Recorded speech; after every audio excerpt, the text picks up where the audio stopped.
Hello and welcome. Today I will be presenting my initial review of the Paragon Khan LTG special version. I first learned of Paragon bows in 2018 when a friend brought one to the Chinese archery program in Odom, Georgia that year. I was impressed by the aesthetics and finish of his particular bow, as it looked truly different and unique compared to most other Asiatic bow styles from other brands. The Paragons actually look like and resembled real horn bows. Fast forward to 2023, I needed a modern materials bow rated for 60 at 28, so I reached out to Rob to ask if he would consider making a bow that took the base Khan and added the flared hook tips of the Kaiyuan bow from Ming, China, just like on one of his previous models that was known as the General.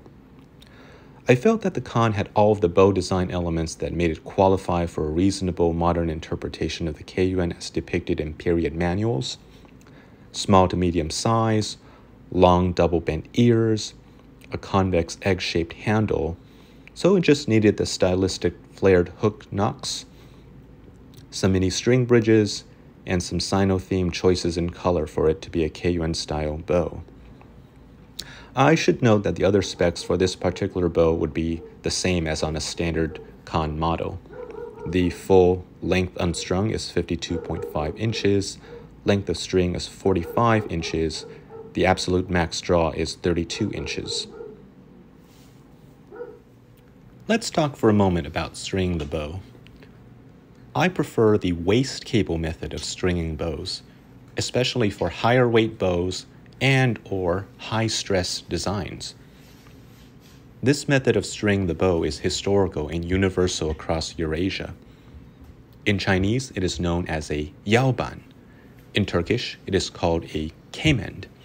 But for the purposes of this video, let's just call it a waist cable to avoid excessive jargon. The waist cable method lets you apply even and consistent force to both sides of the bow, and when performed correctly and with care, is safe and secure. There is some risk for catastrophic accident if you are not familiar with this method, so definitely get instruction from a qualified instructor to learn this.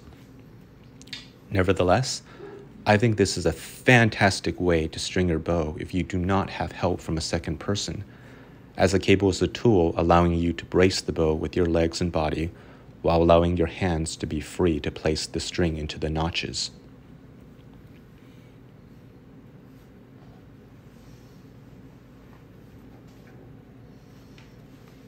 As always, inspect your gear and your bow after stringing.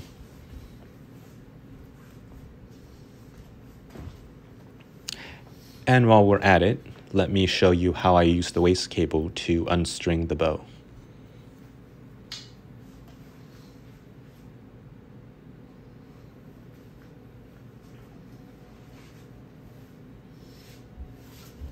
It's basically going in reverse.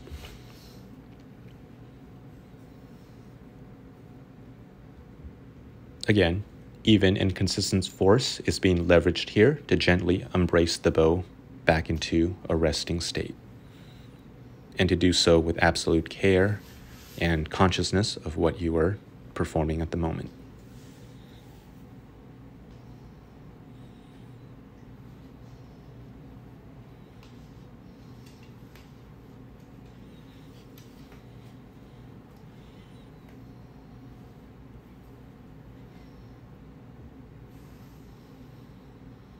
My review video would not be complete without some footage of shooting.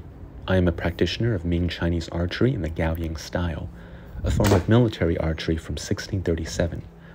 This bow is rated at a relatively hefty 63 pounds at my full draw of 28 from the back. Because of its compact size, it does feel more challenging for me to reach full draw with correct alignment and get a clean expanding release compared to my horn bow rated for the exact same draw weight at 28. I think this is inherently one of the trade-offs for having a smaller, handier bow. You have a snappier draw force curve and you experience more stack at the end. This might be a turnoff for target archers who have a longer shot cycle. Nevertheless, with correct technique, I can still comfortably shoot the bow repeatedly without any loss in method integrity. Perceived force draw curve experience is also a factor of how often you shoot the bow and having developed the muscle memory, endurance, and acclimation too. I believe that a seasoned archer should be able to shoot different bows with the same technique and achieve similar results. This bow is training me to speed up my shot cycle from 8 seconds to 4 seconds.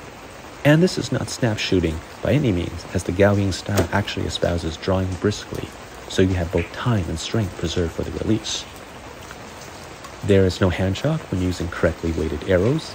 Here, I'm using very heavy arrows at almost 17 grains per pound. These are actually arrows from my warbow.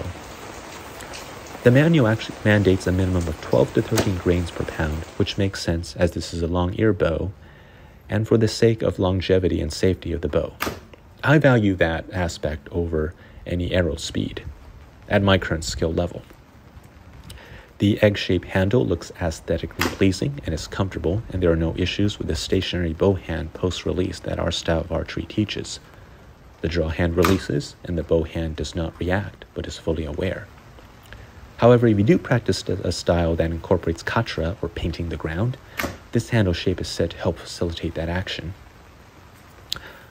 I wanted a 60-pound bow in modern materials build, so I have a bow that is less sensitive to weather conditions and will not lose any strength over a full day of shooting.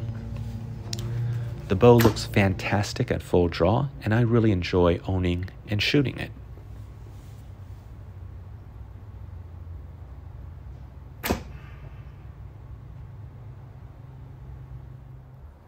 I think anyone interested in a Paragon bow should consider the Khan LTG model. It will be a great choice for any kind of foot or mounted archery use. Perhaps challenging at higher weights for target archery competition, but in my opinion, growing your skills through shooting a challenging bow is always going to make you a better, more well-rounded archer. I'm particularly happy that this model was one more possible option targeted specifically for Chinese archery, but we know that the Kaiyuan style is quite popular everywhere in Eurasian archery. The flared hook tips, while most commonly associated with the Ming Chinese bows, are actually seen in the bows of other cultures as well. So adding this to the existing cosmopolitan makeup of the Khan, which is Persian, Mongol, and Turkic, makes it perfectly good for any other traditional Eurasian archery-focused practitioner to select from. Thank you again, Rob, for making this, and I intend on making future videos reviewing shooting this bow at distance at the range.